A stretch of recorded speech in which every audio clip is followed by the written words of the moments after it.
Hi, hello. Welcome to the Griffon Show. Great to have you with us. Secretary of State Kyle Ardoin joins us. Kyle, how you doing, sir? Good morning. I'm doing well, Moon. How about yourself? I'm doing great, man. Good to hear from you. All right, Kyle, the much talk about of the prison reform, and there was a mechanism to let felons vote. And when I talk to lawmakers and people, Republicans especially, that voted for that bill, they thought there'd be maybe a possibility for about 2,500 felons that would be eligible to vote. Now we get the number of 36,000, so that means it may be 58,000 before it's over.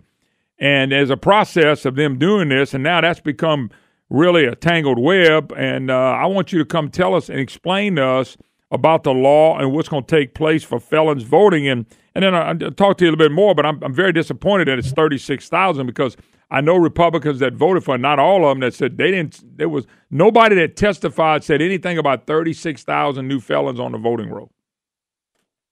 Well, that's true, man. The controversy, I was opposed to this legislation from the get-go, but, the legislature saw fit to pass it. I think the confusion comes in as to where the debate centered around, which is allowing individuals who have not been incarcerated for 5 years to vote. I think that's where the debate centered on, but it left out probation and parole individuals. And so that's where the bulk of the people are captured in, because they've never done any prison time. Their sentences may have been suspended by judicial act. Mm-hmm. And so that's where we are. We are in the middle of trying to implement the date for it to go into effect is March 1st. So we just sent out instructions to the registrars on how to process this. Well, that's where the rubber meets the road. What's going to take place? Because I saw and this is I don't care what anybody says, and that's why I was disappointed some Republicans voted for it, because this bill comes from the left, and I think everybody's trying to say, well, I'm not racist, I'm not this, I'm not that, but I'm just concerned because the truth wasn't told when they stepped up. So my question to you is, they're now complaining about the process. It's too much for somebody to understand the process. Explain that and what's going on there.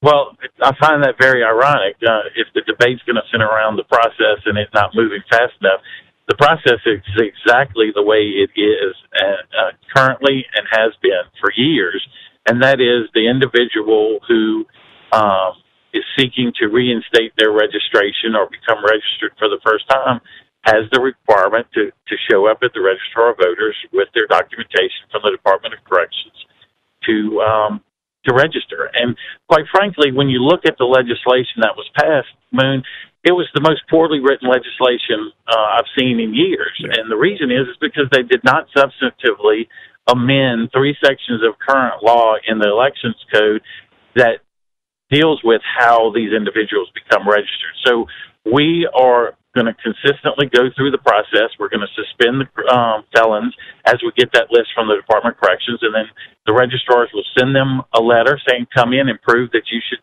continue being registered to vote if you are in fact registered to vote. Yeah. So if they wanted that changed, then they should have changed it. The fact of the matter is they're being treated the way they've always been treated. And on the front end, when they leave the Department of Corrections, they get a packet of information on how to register to vote. I don't know of any other citizen that gets that special treatment as they're exiting any facility, whether it be prison or any individual notification place of services. So but it's just, Don't you think this bill, and we do this a lot, not only in the state but all over the country, where you want to do something, and people think they're doing something for the good, so they rush it through without getting it all lined up properly. And that's what it looks like this bill was. Poorly written, poorly planned, but hey, everybody went out there and bragged about it. Well, and I think if you look at the process, had they amended those 3 sections of current law on how individuals get processed through the voter registration system as felons, then I don't think that legislation would have ever passed. They needed to make it simple as possible and confusing so that, people didn't know exactly how they were they were voting on, or what they were voting on, and how it was going to be implemented. And I'll go a step further. You don't see anywhere in the legislation reference to the definition of definition of the confinement. Mm-hmm. And so when you look at that definition, it's very broad. And so had they referred to it inside the bill, a lot of people would have opened up their eyes and realized what in fact they were voting on. But it was a very slickly drafted piece of legislation, in my opinion, to confuse the issue, to make it look like very few people were going to be added to the rolls, when in fact that's not the case. Well, that was I'm saying, the deception. I saw a few of these people, and the deception of the 2,500, it wasn't going to affect that many. That's how it was portrayed. I mean, you go back and look at that. These people say, well, it'll help. And I told you, with the run to make sure I don't look like a racist, I don't look like a guy that hates people that have been in trouble before, without getting it right, is why you just don't do something to do something. And people say, well, we got to do something. Well, doing the wrong thing doesn't make it better. And I think in this case, it looks like we've done the wrong thing. And if you notice, the left the Democrats really want to get as many people as possible signed up. So now they're arguing about, well, the process is too confusing. And so, they're cranking up again. Well, the process is not confusing at all. It's quite simple, as a matter of fact. The individual goes to their parole or probation officer. They get a single form that we have pushed. It's certified by the Department of Corrections. They take that form and they go to the registrar of voters and say, I want to register to vote. That's not very difficult. Well, why are they making it difficult? What is the complaint? Because what I read was that they were there's too much, it's confusing. That's what they're saying in the press. Well, they're trying to make it seem that way, but the reality is it's the same process. You get the paperwork from the Department of Corrections, okay? Then you go to your registrar of voters. They're saying, having to go to two places is just too time-consuming and too many barriers to get these people registered as soon as possible. Well, quite frankly, it's the same process you have today. You ought to have the proper paperwork. The law specifically says get the proper documentation from the Department of Corrections and take it to the registrar of voters. We simplified it to be one form so the registrars don't get confused, and we try to avoid any possible fraudulent applications. So, okay, let me ask a question. Yeah. Can a felon register to vote at one of these voter registration drives? You might answer all the questions I need to know. Can they just all of a sudden just fill it out and send it in and they're registered? They can fill it out, send it in, but they won't be registered till they bring in that. The reason I brought that up, Kyle, and I think it's important because some of these people are tripping out because they want to be able to go do these voter registration drives and they want to pick up some felons through the process that hadn't voted in a long time, and they don't want to have to do anything else. They just want to have to automatically be registered to vote. And you're saying there's another process, and I'm agreeing with you. The process would work if they would do the right thing, and it's not too many things. But I just believe, the Dems do a lot of voter registration drives, and they like to pick up people, and there'll be somebody that was a felon, and all of a sudden they think they're registered to vote. And that's what and maybe I'm way off base in your mind and way of thinking, but that's what I think this is about. Well, I think you're right. That's exactly what it's about. But the law is the law, and if they didn't like it, they should have changed the law when they passed it. Yeah. See, that's another thing. They didn't want to do that. Yeah, they're upset. The people that helped pass the law are upset. They lied, and this is my term, they lied about only 2,500. It was 36,000. They knew that. This wasn't done by an accident. Now, all of a sudden, well, the process takes too much time. No, it doesn't.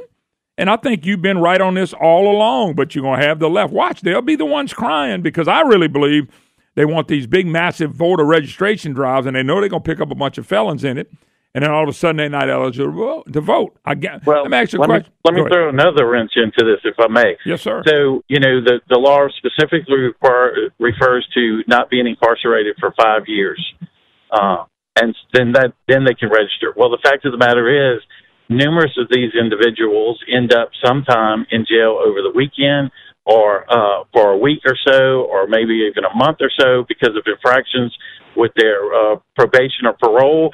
And the Department of Corrections refers to that as an administrative infraction versus incarceration. So because there's no definition of incarceration, the Department of Corrections can treat them like that. But in my mind and other folks' minds, that's a reset of the clock. Yeah. That's incarceration, whether it's for an hour or for a day or for weeks or for months. It's incarceration. Wow. But because there's no definition in the election code, they're going to treat it as administrative infraction and not reset the clock on that individual. This is a goal to get as many as you can to vote, and I think it's also a goal. This is pushed by the governor and the Democrats. Moon, what it does is it's a disenfranchisement of the law-abiding citizens vote. Oh, no. I see, we never talk about that. Let's talk about it when we get back. We never talk about the law-abiding citizens, how they're the ones that get pooped on all the time by this. Anyway, let me take a break. We'll be back. Secretary of State Kyle Ardoin, my special guest. By the way, Congressman Ralph Abraham, who's running for governor, will be on with us. So we'll take a break and be right back. Hi, hello. Welcome back. Moon Griffon Show. Great to have you with us. 844-766-6607. Hickson has a hotline. If you'd like to be part of the program, your opportunity to be a voice. All righty. Mr. Kyle Ardoin, my special guest and Secretary of State of the great state of Louisiana. And Kyle, let me, and this is a silly question, but I'm asking anyway. You are running for re-election. I am absolutely running for re-election. Okay. I figured you were. I figured you were, but I never asked you, so I said, what the heck? I got you on a program. I'll ask you now. I'm glad you did. Thank you. No. Good luck to you. I'm taking it, and I know nobody's officially out there yet, but I'm just guessing that the lady that ran against you last time will probably be the lady run against you this time. Oh, absolutely. She told me 2 days after the election in December that she was going to run again. She congratulated me and said, I'm going to run against you again. I said, okay, I'll see you on the campaign trail. Well, that's and you're right. Basically, that's all you can do. I mean, you got to go with the flow, and I understand that. Going back on the felon deal, and I got to believe, and I don't know if you talk to lawmakers, but I know you got to be in and out with lawmakers. I got to believe that, when you ask them about the bill, if you have asked them, why did you vote for this? Because I look at some really conservative people on the, in the legislature that voted for this. I mean, I had a bunch of Republicans support it too, but they were really food. But I don't see anybody fighting against that yet right now, saying, "Hey, we were food." Well, there's been many conversations. I've never asked them point blank why they voted for it. I just asked them if they have any plans on trying to fix the legislation. Sure. A lot of them have talked about they never intended for anyone on probation and parole to be eligible to vote. Only those individuals who have been out of prison for 5 years or more. So I think there's going to be several pieces of legislation to fix it from the conservative side, but also I think there'll be several pieces of legislation from the liberal side to either expand it or to change the process by which they become registered to make it, as they say, more quickly and less trouble. I don't, and we've already talked about this. I don't see that it's trouble. It's just the process that we already go through. So. Yeah, I'm just disappointed. I would like to see somebody step up and say, "Look, we never intended." Okay, here's my deal with you. What do we have 36,000 eligible voters that are felons? What is the real number? Looking at the law as you know it, what is the law? As I know it, it is going to apply to around 36,000+ individuals, give or take. That's the information that I've gotten from meetings and conversations with Department of Corrections officials. So you're saying what? Say that again?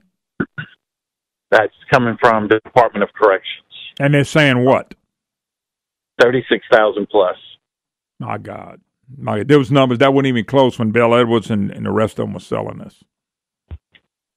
No, not at all. Because that goes back to how the discussion was framed, and it was framed on the individuals who have been out of prison or would be out of prison for more than 5 years, not on probation and parole individuals. I do think that there were some questions asked on the floor. I think Representative Stefanski tried to corner the author of the bill about probation and parole, and I don't think the appropriate answer was given. But, I haven't gone back and listened to it. That's just been my discussion with some legislators on this issue. Okay. I've briefed them on how we're going to implement this. I've gotten no pushback from the conservative side. I am getting pushback from the liberals. But as I told them, I said, y'all should have looked at the law that you were passing and changed the process. But y'all didn't amend the process. So I can't change the law. I have to implement it as is. Yeah. Wow. Unbelievable. I just worry that it's... what are you about? Again, what's your concern? What's your big concern? My big concern is, one, that we don't have the right numbers. Two, disenfranchising of law-abiding citizens.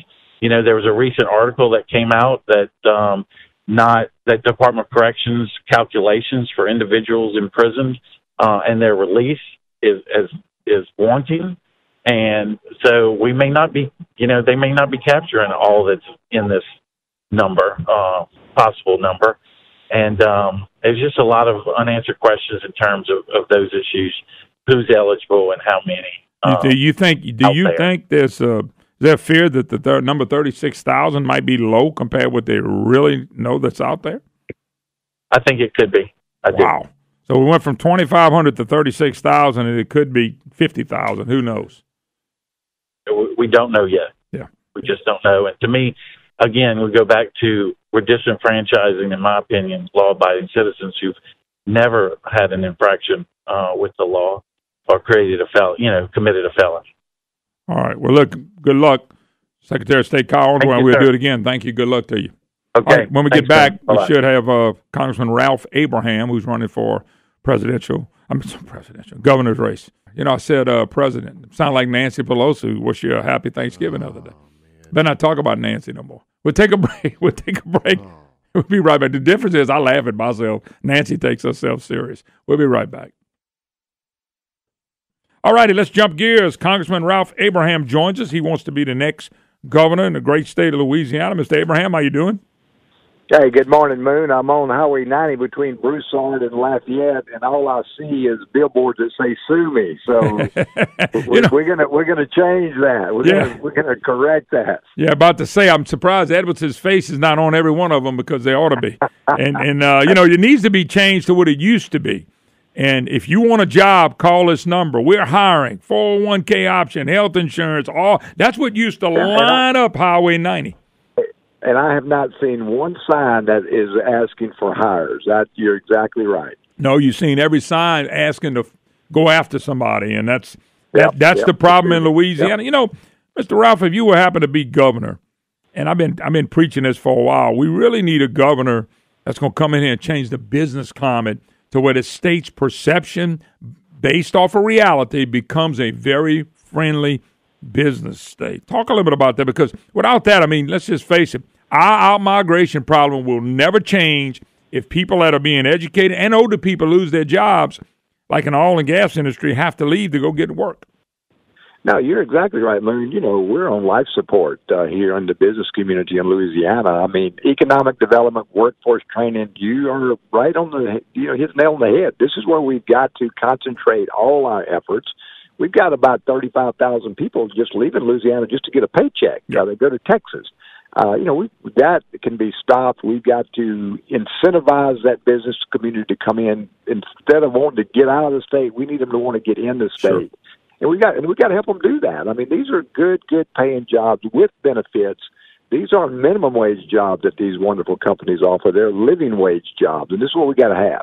Well, one of the things I want you, and of course there's another Republican opponent, we expect to hear from him too. One of the things y'all need to do is probably lay out what y'all going to do. Maybe not today, but soon, because, when I look at Texas, we're not Texas. Okay, I understand that. But we can have Texas's environment when it comes to two things. That we can have their environment when it comes to businesses and how friendly they are. And we can also have an environment where the lawyers can't sue our way to prosperity because they've taken away some very, very good industries, and oil and gas is just one of, I think, many they're going to go after before it's over. Oh, you're right. And, to your point also, Moon, is that for our oil and gas industry here in Louisiana, our severance tax is 12.5%. Texas is 4.6%. So they're 8 points below us. Same oil and gas fields that they're pumping out of, and we don't spend this money. John Bell has raised $9 billion worth of taxes, and not one penny has gone to infrastructure. No. They want to do. They don't want to do infrastructure if we're willing to raise even more taxes. That's what I'm saying. Nothing's been fixed. Nothing's been fixed. That's right. Yeah.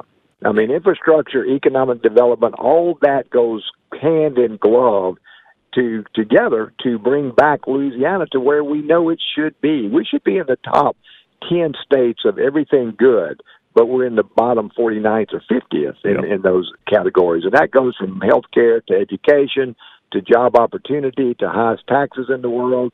And the list goes on. And it's just, it's just wrong. Let me tell you something. When you see that you're 50th in opportunity, then it's no doubt when young kids get out, they're leaving. And I got to tell you something else, a number that I'm starting to see, too. It's talking about unemployment and all that. I would like to know if it's 5, 10, 15, or 20,000 plus people that actually live here but work in Texas, and then they come home every few weeks, and yet they pay the income tax and they're still citizens here, which makes the numbers look better than they are.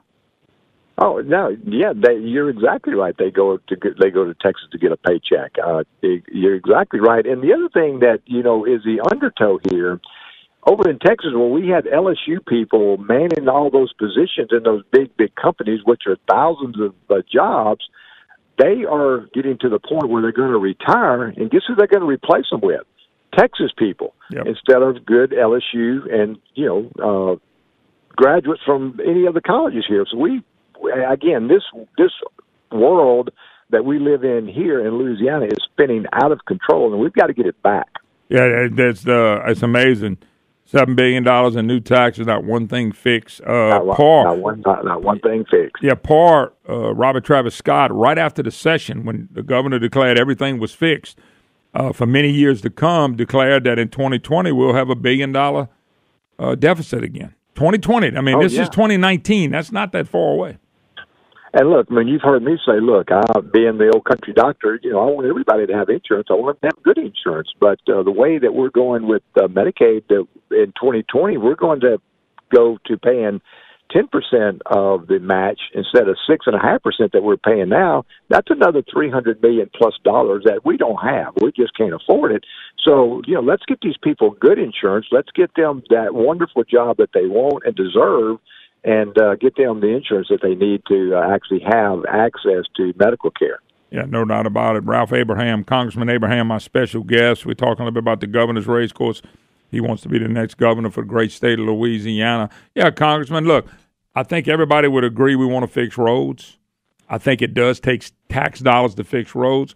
But one of the big problems we have has been at DOTD. It's been at the top, and it's been a number of employees. And I'm more concerned about more money going to we're going to have something to pipe up the retirement system.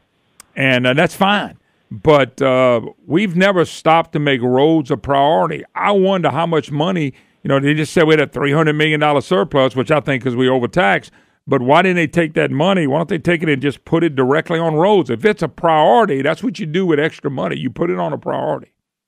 I agree. You dedicate it to that particular section of road that you want to fix for that one particular project. The thing we've got to do, Moon, is we've got to get the trust of the Louisiana people back.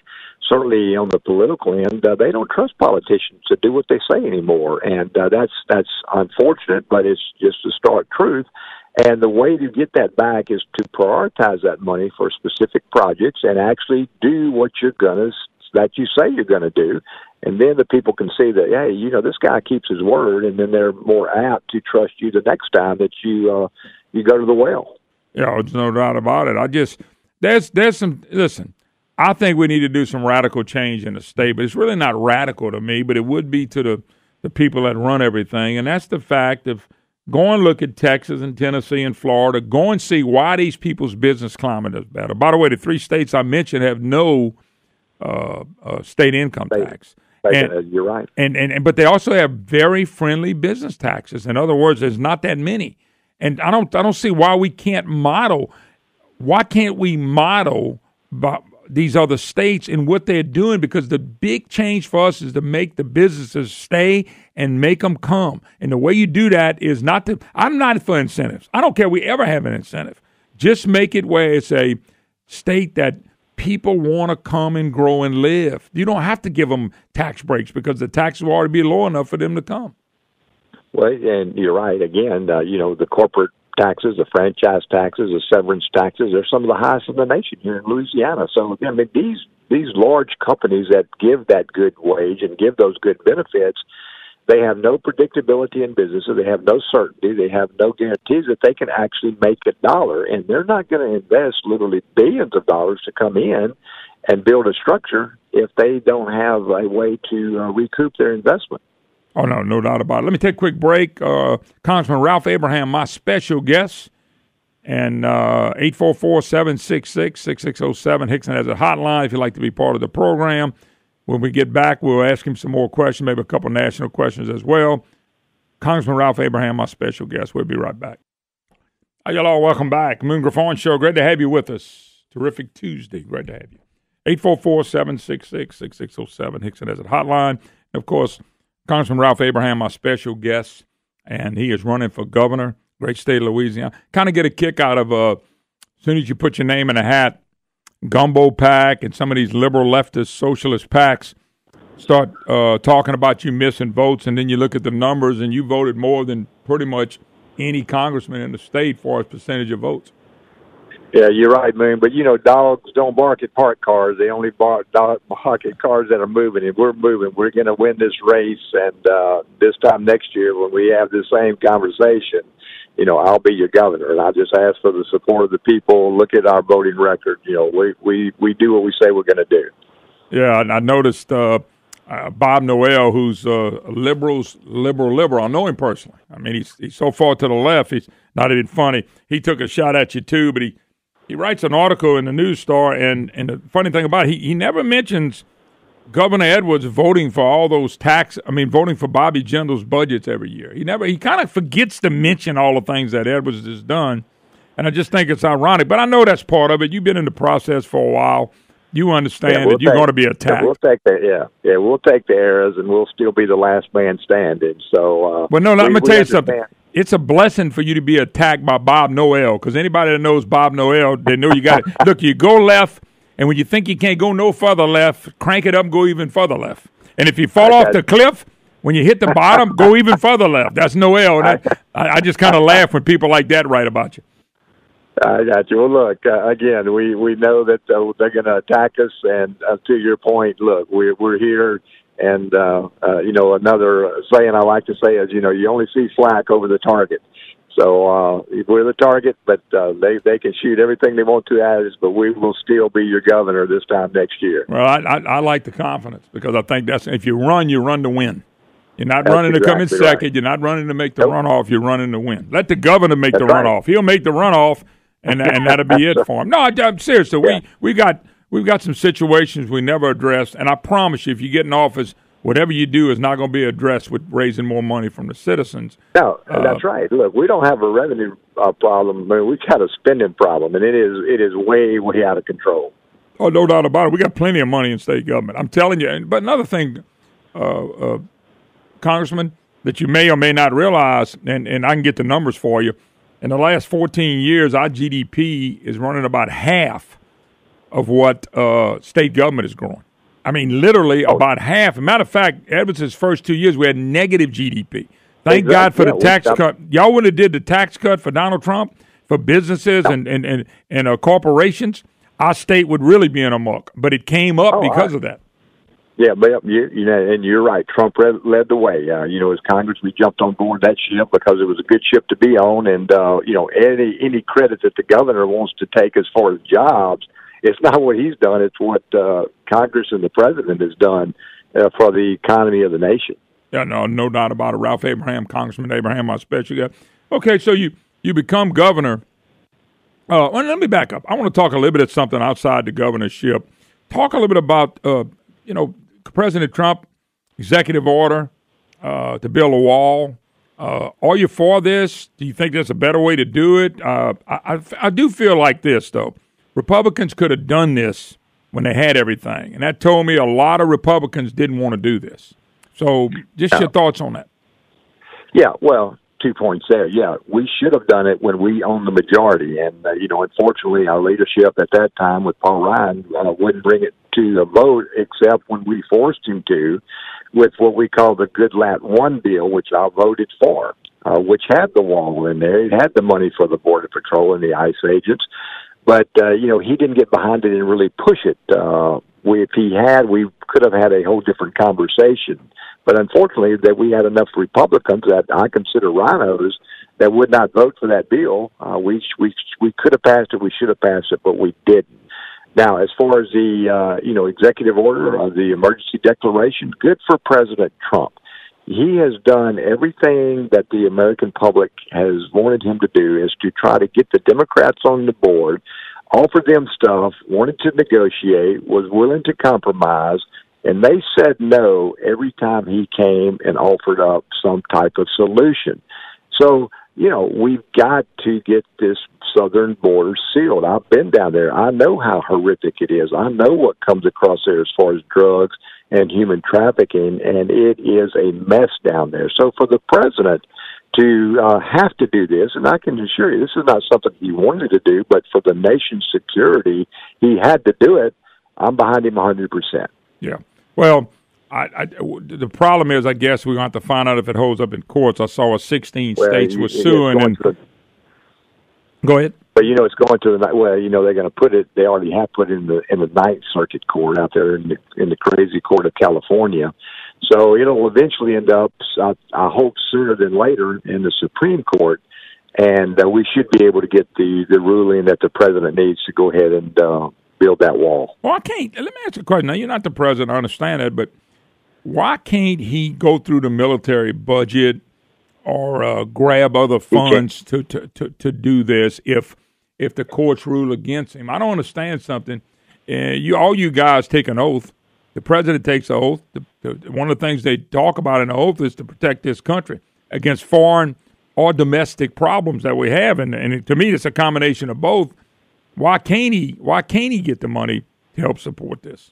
Yeah, to a point he can. Some of that money he can move without having to go, have the blessing of the court, sure. And he will do that. So the $1.4 billion that the Congress did give him, he needed $5.7 billion. He really wants $8 billion, so he will start moving some of that DOD money to the point where he can use it. And he has said repeatedly that if he starts today, being the builder that he is and knowing construction that he has, is that by 2020, a good part of that wall will already be in place and be protecting our southern borders. I gotta ask this question because you up there about the crazy lunatic Cortez. I mean, the things that she's saying, I do believe they believe that. All that stuff has been tried. It has ruined every country known to mankind, or is currently ruining the country. And all this, do they have the mentality to think that, hey, those countries couldn't do it, but we can because we're smarter, we're more educated, we can make it work? Do they really believe that mentality? I think they do, but I think the more important agenda that they have is getting everybody hooked on the government dole, and that way they have to vote for them over and over again. So to me, I think it's more of a political posturing and a political maneuver than it is certainly, we know it's terrible for the country, but I don't think they really care. No, I don't either. I think they know this is the way to top a lot of votes in their place. And that's right. And that's exactly right. It's very frustrating. But Doc, it's it's funny. It's we sitting here. What is it? February the 19th, and in a blink it'll be August the 19th, and qualifying will crank up, and people don't realize it's going to come quick. And I know I don't care what anybody says. A lot of people are not focusing on the governor's race. People like me are doing, of course, you running, and everybody's trying to get everybody excited about it. But we will have a time to vote Edwards out, and I think they will vote with one of you Republicans, and I like the idea that you think it would be you, because I think that's the attitude you have to have. What are you not the game plan, but I know you're roaming around the state. What's been the response? Yeah, I looked at the fundraising numbers. Well, your numbers are really good. They don't understand when you announced in December, you didn't even start trying to get money in December. It's Christmas and all that. You really just started.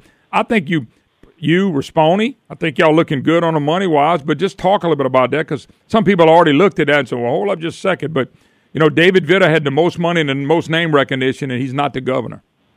No, and again, you certainly have to have money to run a race or a state race. But we're doing well in the fundraising end of it, so we're doing what we have to do to do that. I think the more important thing or as important is we've got to get the message out that this is still a state that we can offer some opportunity. We can offer the good jobs. We can offer that mom and dad that sit around the kitchen table on a Saturday night, wondering how they're going to pay that next bill Monday. We can get this state back to where they can do this.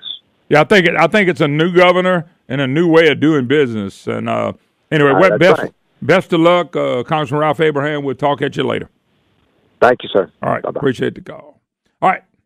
By the way, Brandon, Eddie Risponi, that he did contact me, talk to him. I know Eddie. And, you're going to realize how you know people, but you do. Anyway, he's going to come on either before Mardi Gras or after Mardi Gras week. And so we'll find out more about that. We'll let people know. All right, we got to take a break. If we hear from Edwards, we'll let y'all know that as well. Hi, y'all. Welcome back. Moon Griffon Show. Great to have you with us. 844-766-6607. It is Hickson Has It Hotline. And, yes, we have a Cane River Pecan giveaway today only. We're doing it every Tuesday, but you are welcome to be part of it. You just got to email me, moon@moongriffon.com. Moon@moongriffon. It's Griffon with an O.com. Say you want to win, leave your address. We're going to pick one at the end of the program, I promise. And Cane River Pecan, man, what a great king cake. He'll be in here to bring Brandon one here soon. And we'll try. You've had one already, huh? I think good, Brandon. Well, look, you think of Cane River Pecans, how many people love them and go crazy over them? Well, imagine they do king cakes the same way. It's just really good. And there's only three kind to choose from. So go to caneriverpecan.com and you can check it out right there and enjoy it. All right.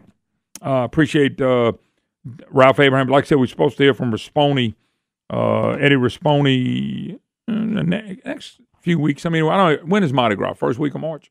Pretty much. Either week before, which would be next week, or the week after. They have called and we talked a little while and get a chance to bring him on there as well. What was that? It's like March 5th, which is the first full week. Mm-hmm. Okay, so that's it. All righty, rock and roll time. I'm going to get to the governor's race. First of all, Stephen, this guy calls from Shreveport. He's a big socialist, loves socialism, hates capitalism. And he says it every time. I don't know why he don't move. But anyway, he is right about one thing. And he's not really right about the whole thing. Capitalism is not a perfect system. Capitalism is not a perfect system. It's so much better, way better than socialism and communism and Marxism and everything, all that stuff I tie together anyway. So much better. It's not even close. That's why we do have people with problems. Yes, we have downturns. Yes, we make mistakes. Yes, we run up too much debt. We got too many people not working that ought to be working, that could be working. Too many people on the public dole. All that stuff. We know all that stuff's going on. But capitalism far exceeds the ignorance of socialism and communism. It just doesn't. It always will. And the only comparison he ever made with these little bitty countries, this little 3 million people country. Okay? And that's it. But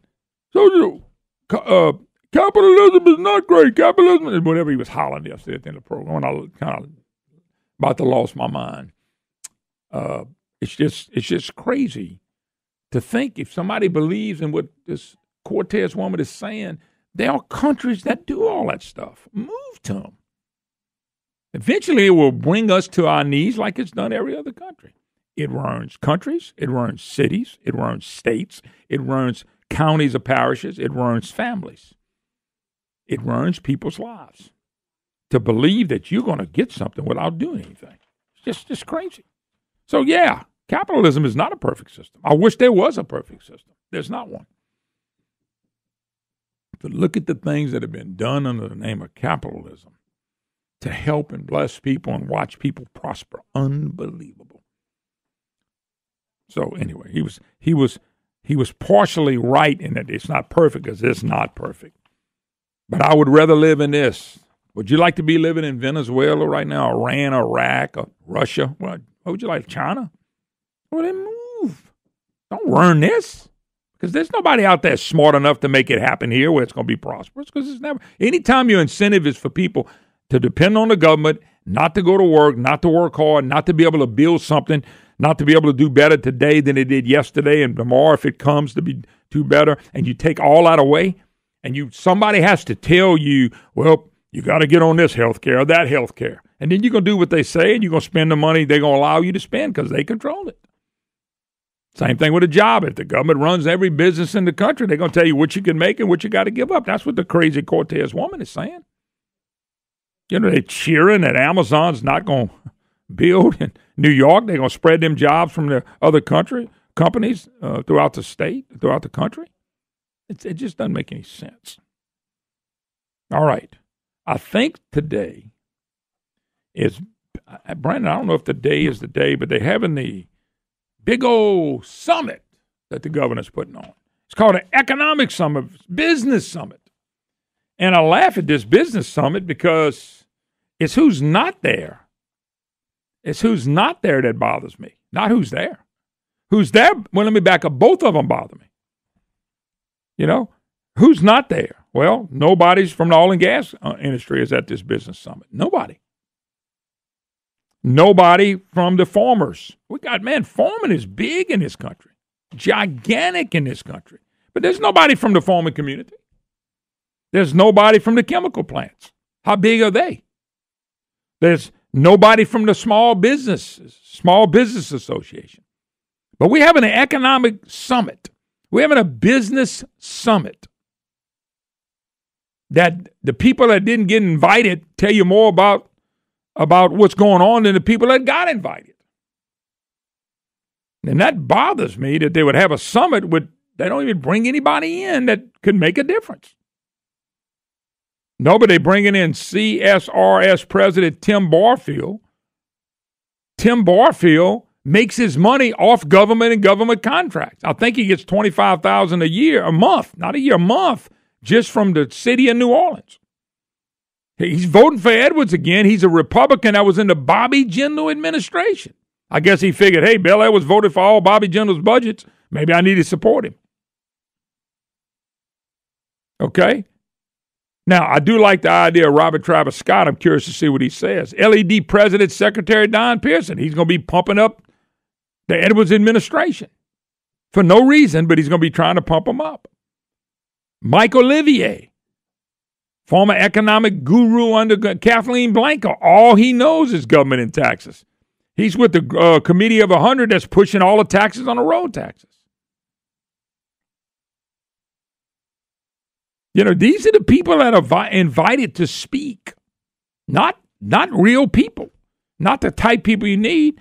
Port of New Orleans President and CEO Brandy Christian, DOTD Secretary Sean Wilson. We need some more taxes. Department of Revenue and Secretary Kimberly Robinson. What is she going to talk about small businesses? What does she know about small businesses? LSU economist Jim Richardson, who's been part of state government, working for the government all his life. Nice guy. Commissioner of Administration Jay Darden. What is he going to explain? How to knife somebody else so he can stay governor? I mean, you can't get any more liberal than Jay Darden. How to turn a knifing of Vitter into $237,500 in salary and $18,000 a month for retirement. Is that what he's going to talk about? How to maximize, hey, Brandon, how to maximize your retirement. Jay Darden's going to talk about how to maximize your retirement. Well, I was a lieutenant governor. I was only making $115 a month, ran for governor, got squashed. I got only 15% of the vote. So he can talk about how to raise your salary as a government worker. Then he takes nice Vitter in the back, becomes the Commission of Administration for Edwards, which, by the way, I predicted when he knifed him. He said, oh, he didn't make no deal. I told you he did. And so what is he going to talk? And then he goes from $115,000 a year to $237,500 with an unbelievable retirement. His retirement would have been around $8,900. Now it's around about $16,000, $18,000 a month the rest of his life. So what's he going to talk about? How to up your retirement? Louisiana Workforce Secretary, military consultant, somebody with second line stages, Cyber Innovation Center executives,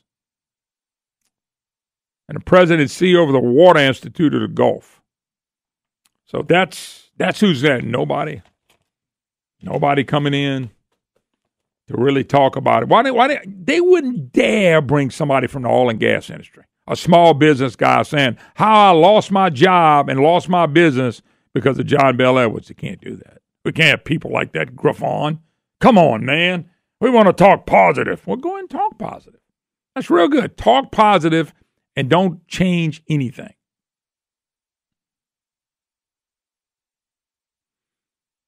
It's just, I'm just looking at this and kind of laughing at it. Look, folks, let me tell you about the governor's race, what's really happened behind the scene. People that voted for Edwards and gave to Edwards are having parties for other candidates. I personally know some lawyers that went against Vitter. They didn't like him. Thought he was a hypocrite. Gave money to Bel Edwards. There's nothing wrong. That's their choice. Respect that. That's what they wanted to do. They ain't voting for Edwards. They're not voting for Edwards again. Bel Edwards' base is less than what even the fake polls are showing. His base is 42 to 44%. That's his base. And the only way that base can grow is to buy votes because he can't get it any other way. What's happening is people behind the scenes, and I got a text from a guy that I got a lot of respect for, saying this people are getting the sentiment, anti-trial lawyers, people that are anti-trial lawyers are really getting upset about Edwards and what they're doing to the state. And those people are going to come home to roost. You had about 150,000 people that didn't vote in that election usually votes Republican. You had about 160,000 vote for him that usually vote for Republican. They didn't like Vitter, and they wanted to make sure Vitter got beat. I know people like that. Everywhere I'm going, people want to know, can he get beat? They're a little nervous because the candidates don't have the big names yet, but that's coming. Edwards and him know this. Watch how negative and ugly they're going to be. Look how ugly the media has been already to the two Republican candidates. You just got to trust me on this. Let the thing play out. There's a lot of things happen behind the scenes, and the Bel Edwards and him know they're in trouble. They know how they won the first time. That's why Jay Darden got the big bucks. So, be cool, folks. Watch and see. We got to take a break. 844-766-6607. Hickson has it hotline. We'll be right back.